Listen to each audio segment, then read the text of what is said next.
కర్నూలు నగరంలోని Sriram residency owners welfare association నాయకులు తమ సమస్యలు పరిష్కరించాలని జిల్లా కలెక్టర్ రంజిత్ భాషాకు వినతి పత్రం సమర్పించారు. తమ వెంచర్లో ఏఆర్ కానిస్టేబుల్ శ్యామ్ విద్యాసాగర్ నివాసం ఉంటూ కాలనీలోని మహిళలతో పిల్లలతో అసభ్యంగా ప్రవర్తిస్తున్నారని వారు తెలియజేశారు.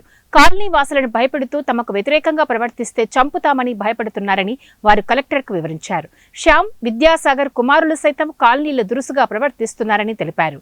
వీరిపై పోలీసులకు ఫిర్యాదు చేసినా సమస్యలు పరిష్కారం కాలేదన్నారు.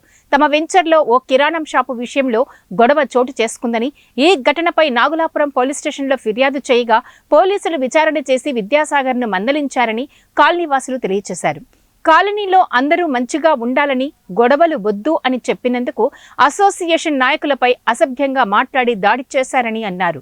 ఈ ఘటనపై నాగులాపురం స్టేషన్లో కేసు నమోదయ్యిందని అన్నారు. విద్యాసాగర్ను సస్పెండ్ చేసి ఈ కేసులో వారిని రిమాండ్కు తరలించారు. జైలు నుంచి బయటకు వచ్చిన తర్వాత కాలనీలో దాదాపు 15 మందిపై అక్రమంగా ఎస్సీ ఎస్టీ కేసు నమోదు చేశారని, తమపై పెట్టిన కేసులను ఎత్తివేయాలని కోరారు. Association president sir.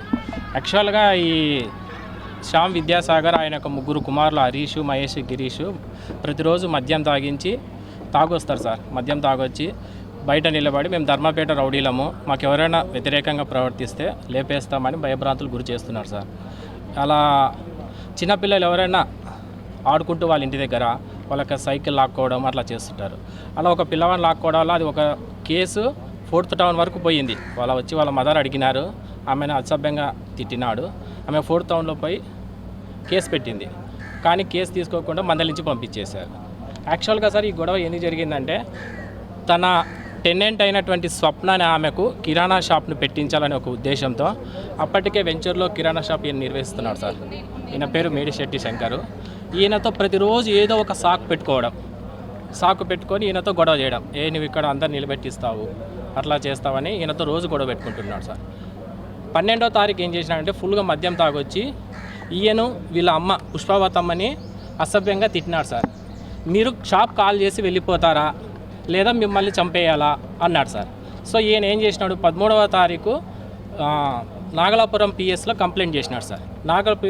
SI madam పిలిపించి ఆయనను మందలించి పంపించింది. ఒకవేళ అప్పుడే గట్టి చర్యలు తీసుకుంటే ఇన్సిడెంటే జరిగేది సార్.